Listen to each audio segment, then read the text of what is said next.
Hi friends, welcome to my channel. நல்ல ஹெல்த்தியாக ஒரு ஸ்வீட் ரெசிபி பார்க்கலாமா?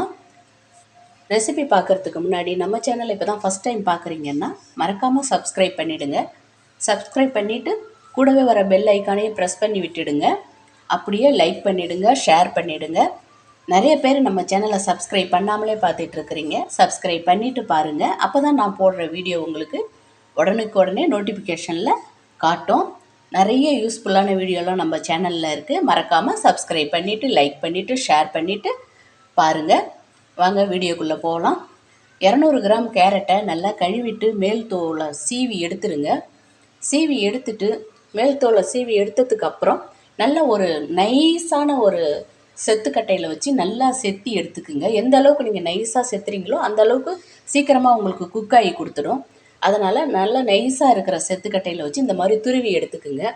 துருவி எடுத்து அது ஒரு ஓரமாக வச்சுட்டு ஒரு ஃப்ரை பேனில் ஒரு 3 ஸ்பூன் நெய் விட்டு அதில் தேவையான அளவு முந்திரி, திராட்சை அதெல்லாம் பொன்னிறமாக பொரித்து வேறு ஒரு பிளேட்டுக்கு அதை மாற்றி எடுத்துக்குங்க. இப்போ இந்த முந்திரி திராட்சையெல்லாம் பொரித்து எடுத்ததுக்கப்புறம் அதே நெய்யிலேயே கேரட்டையும் கொட்டி ஒரு 2 நிமிஷம் நல்லா வதக்கி விடுங்க. அந்த கேரட்டோட பச்சை ஸ்மெல் போயிட்டு நெய்யோட ஃப்ளேவரும் வாசனை நல்லா வரும். அவ்வளோ டைமுக்கு நீங்கள் ஒரு 2-3 நிமிஷம் அதை நல்லா கைவிடாமல் நல்லா அந்த நெய்யிலேயே ஸ்லோ ஃபயரில் வச்சு நல்லா வதக்கி விட்டுடுங்க. இந்த வதக்க கேரட்டில் இருக்கிற அந்த ஒரு ஸ்மெல் உங்களுக்கு போயிட்டு நல்லா வாசனையாக வரும்.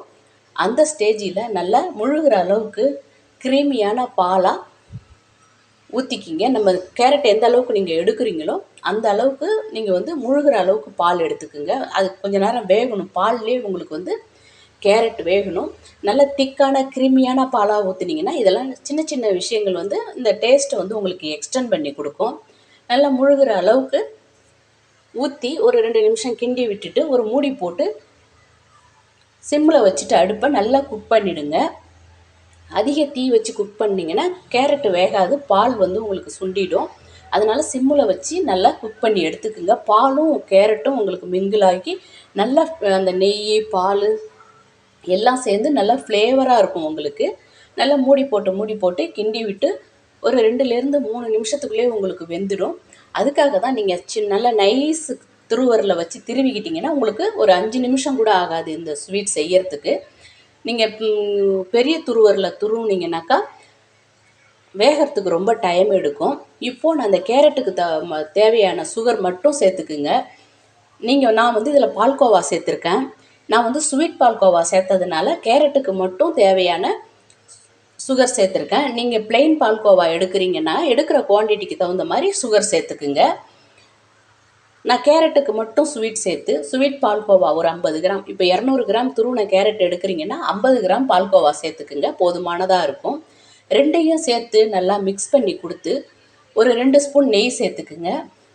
அதிக நெய் இதுக்கு தேவைப்படாது. இந்த ஃப்ளேவருக்காக 2 ஸ்பூன் நெய்யை சேர்த்துட்டு ஒரு டீஸ்பூன் அளவுக்கு பொடிச்ச ஏலக்காய் பொடி சேர்த்துக்குங்க. சேர்த்து நல்லா மிக்ஸ் பண்ணி கொடுத்து ஒரு 2 நிமிஷம் அடுப்பை சிம்மில் வச்சு நல்லா மிக்ஸ் பண்ணினீங்கன்னாக்கா உங்களுக்கு நல்லா திரண்டு ரெண்டும் சேர்ந்து பால்கோவா, கேரட்டு, இந்த பால், சுகர் எல்லாம் மெல்ட் ஆகி எல்லாம் ஒன்று சேர்ந்து உங்களுக்கு இந்தமாரி அல்வா பதத்துக்கு வந்துடும். இப்போ நம்ம பொரித்து வச்சுருக்கிற நட்ஸ் எல்லாம் அதுக்குள்ளே சேர்த்து ஒரு செகண்ட் எல்லாத்தையும் நல்லா கிளறி விட்டதும் ஃப்ளேவர் நம்ம சமைக்கும் போதே பார்த்திங்கன்னா அப்படியே டெம்டிங்காக இருக்கும். அவ்வளோ ஃப்ளேவர்ஃபுல்லாக அப்படியே வீடே மணக்கும். ஹை லெவல் ஸ்வீட் செய்கிற மாதிரி வீடே மணக்கும். அந்த மாதிரி ஒரு ஃப்ளேவரான ஒரு டேஸ்டான ஸ்வீட் இது. ஹெல்த்தியான ஸ்வீட்டும் கூட, எந்த சைடு எஃபெக்டும் இல்லாத நல்லாயிருக்கும்.